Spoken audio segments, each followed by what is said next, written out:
The internet you know is just the tip of the iceberg. Beneath the surface lies a vast hidden network called the dark web.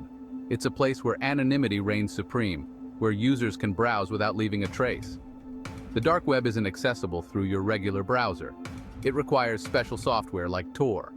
Originally created to protect privacy and enable free speech, it allowed whistleblowers and dissidents to communicate safely. But like any tool, it can be used for good or evil. The dark web has become a haven for illegal activities. The allure of the dark web is undeniable.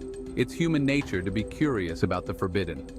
It promises access to hidden knowledge and illicit goods, but it's also a place of great danger, like stepping into a lawless frontier town. There are no rules, no oversight, no protection. Every click could lead you deeper into a world of crime and exploitation. It's a place where the worst of humanity often comes to the surface, but it's also a place that continues to fascinate and terrify in equal measure. Red rooms are the stuff of nightmares. They're said to be live-streamed torture chambers, places where viewers can pay to watch unspeakable acts. But are they real, or just another dark web myth? The truth is, no one knows for sure. There have been no confirmed cases of red rooms, but the rumor persists. The concept of red rooms taps into our deepest fears.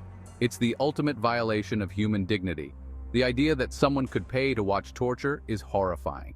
It speaks to the darkest parts of human nature, and it's this horror that keeps the myth alive. Even if red rooms don't exist, the fear of them is very real. The mystique of the dark web fuels these beliefs. If you can buy drugs and guns, why not torture? It's a slippery slope of logic. The dark web is already a place of nightmares.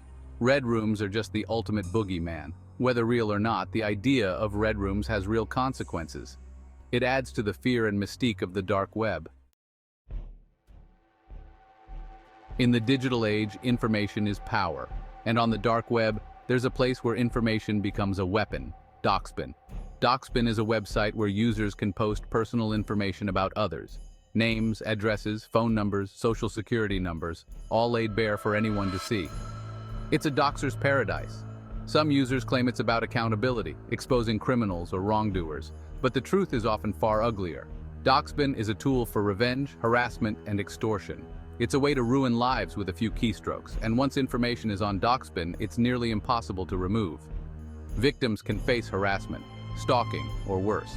Their financial security can be compromised, relationships destroyed. The anonymous nature of the dark web makes it hard to track down the culprits. Victims are left feeling vulnerable and exposed. But Doxbin isn't just dangerous for its victims, it's also a risk for its users. Law enforcement agencies monitor Doxbin, and users who post information could be tracked down and prosecuted. The dark web is a gun lover's paradise and a law enforcement nightmare. Here you can find weapons of all kinds, handguns, rifles, even explosives, all available with a few clicks and some cryptocurrency. It's a black market arms bazaar, open 24/7. How does it work? Sellers list their wares on dark web marketplaces. Buyers browse and make their selections. Payment is made in Bitcoin or other cryptocurrencies. The guns are then shipped, often disguised as other items. It's a system designed for maximum anonymity. The types of weapons available are staggering, from small pistols to military-grade assault rifles. Some sellers even offer grenades or rocket launchers. Many of these weapons are stolen or illegally manufactured. Buying guns on the dark web is risky. Many buyers get scammed, losing their money and getting nothing in return. Others receive faulty or dangerous weapons. Law enforcement agencies are cracking down hard on dark web gun sales, and buyers and sellers alike face severe penalties if caught. The dark web is a drug dealer's dream come true. It's a place where every illegal substance is just a click away. Cocaine, heroin, meth, you name it. These digital drug markets operate like Amazon for addicts. They're efficient, anonymous, and alarmingly accessible. Vendors set up shop on dark web marketplaces, listing their products with descriptions and prices.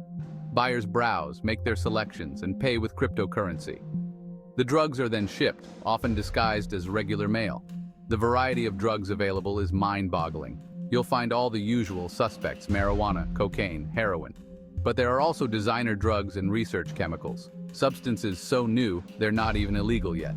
And let's not forget about prescription drugs, opioids, benzos, stimulants, all up for grabs. But buying drugs on the dark web isn't without risks. There's no quality control. You might get pure cocaine, or you might get rat poison.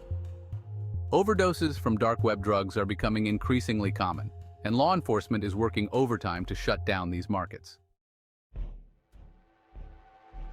The dark web isn't just about drugs and guns, it's also a treasure trove of stolen data and fake money. Credit card numbers, social security numbers, even entire identities are up for sale. And if you're in the market for some funny money, you're in luck. High-quality counterfeit bills are just a few clicks away. Hackers and thieves post their stolen goods on dark web forums. Buyers can purchase anything from a single credit card number to entire databases of personal information. As for counterfeit cash, skilled forgers offer their services to anyone willing to pay. The scale of this illicit trade is staggering. Millions of stolen credit card numbers change hands every day. Databases containing thousands of social security numbers are sold to the highest bidder. But like everything on the dark web, this trade comes with risks. Buyers often get scammed, paying for data that turns out to be useless. And law enforcement is always watching, taking down numerous markets and arresting countless fraudsters. We're about to venture into the abyss. The darkest corners of the dark web deal in human life itself. You can allegedly hire hitmen or browse catalogs of human beings for sale. It's a chilling reminder of humanity's capacity for evil. Many hitman-for-hire sites are scams. Human trafficking, sadly, is all too real. The dark web provides a platform for traffickers. It's a digital slave market for the 21st century. The consequences are devastating. Lives destroyed, families torn apart. The anonymity makes it difficult for law enforcement to intervene. Policing the dark web is like trying to empty the ocean with a teaspoon. It's a Herculean task that never ends. Law enforcement agencies worldwide are pouring resources into the fight. But for every site they shut down, 2 more pop up. It's a digital game of whack-a-mole with incredibly high stakes. How do they do it? It's a mix of high-tech solutions and old-fashioned police work. They use sophisticated software to track Bitcoin transactions. They set up honeypot sites to catch criminals. And they work tirelessly to infiltrate dark web communities. There have been some notable successes. The takedown of Silk Road, once the largest dark web marketplace, was a major victory. Operation Bayonet saw the seizure of Alpha Bay and Hansa, 2 more giant markets. These operations disrupted the dark web economy and led to numerous arrests. But they also showed just how resilient these criminal networks can be. Despite these efforts, the dark web continues to thrive. We've taken a journey through the dark web's shadowy landscape. We've seen its dangers and its allure. How can you stay safe in a world where digital threats lurk around every corner? The answer lies in knowledge, vigilance, and common sense. Avoid the dark web unless you have a very good reason. Use a dedicated computer and a secure VPN. Never share personal information. If something seems too good to be true, it probably is. Protect your personal information fiercely. Enable 2-factor authentication wherever possible. Stay informed. The digital landscape is constantly evolving.